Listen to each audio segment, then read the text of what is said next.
ChatGPT 6 is coming, and the leaks are already everywhere. But most of what you are seeing online is pure speculation. Welcome to TechWise, where we test real AI tools and show you what they can actually do. Subscribe if you want facts, not rumors. Here is the reality. As of today, OpenAI has not officially announced GPT-6. There is no model card, no API endpoint, and no release date on the official blog. But that has not stopped the prediction markets, and they are betting big on a September launch.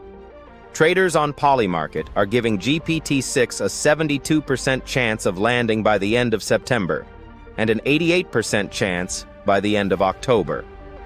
The internal codename circulating in leaks is Astra, not GPT-6. But nobody outside OpenAI knows for sure. So what is actually known, and what is just noise? First, let's clear up the confusion. The current flagship is GPT 5.6, released in July 2026. It comes in 3 tiers: Sol, Terra, and Luna. Sol is the most powerful, with a 1 million token context window and strong performance on coding and agentic tasks. But GPT-6 is expected to be a generational leap, not just another point release. The highest confidence rumor, reported across multiple outlets, is persistent cross-session memory. This is the feature users have been asking for the most. Instead of forgetting everything when you close a chat, GPT-6 would remember your preferences, your projects, and your context across sessions, without you having to re-explain everything every time. This is not just convenience, it is a fundamental shift in how you work with the model.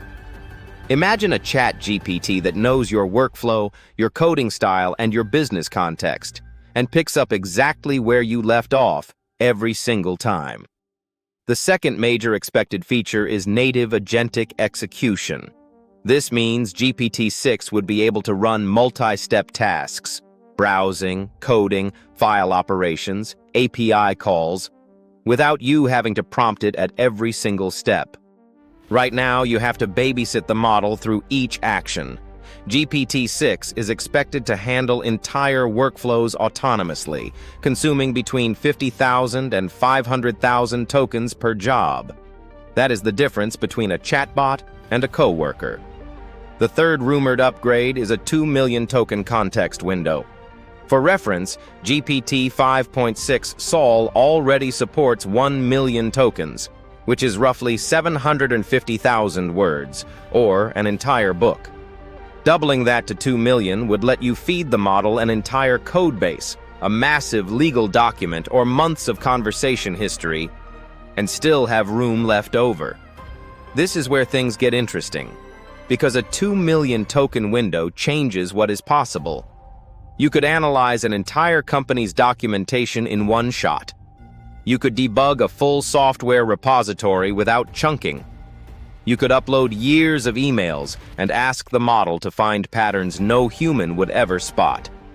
But this is only half the story, because there is one more leak that nobody is talking about.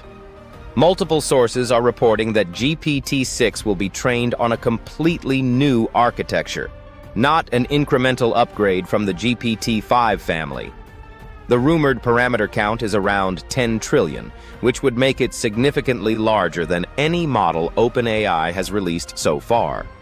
Larger does not always mean better, but when you combine scale with a new architecture, persistent memory, and native agentic execution, you get a model that does not just answer questions.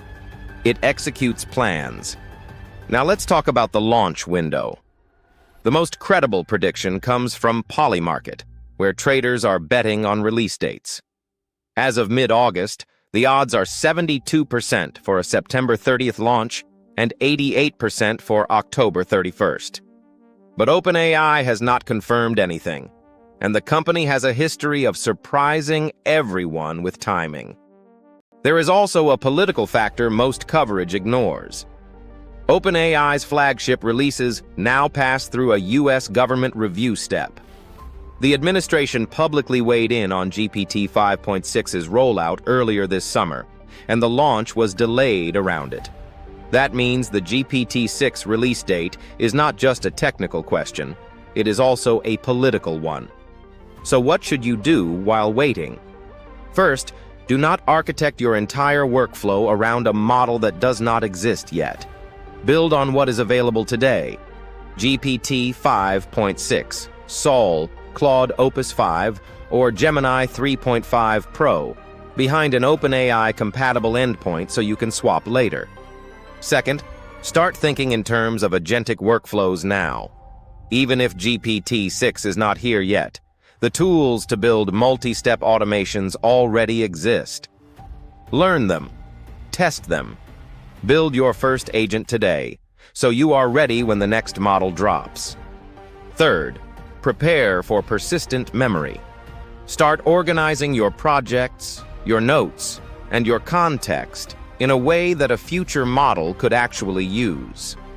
The creators who win with GPT-6 will not be the ones who wait for the launch.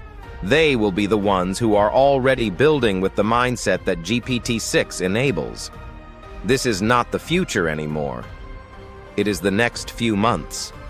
Drop in the comments which feature you are most excited about: persistent memory, native agents, or the 2 million token context. And subscribe, because the moment GPT-6 is officially announced, I will break down everything you need to know in the next video.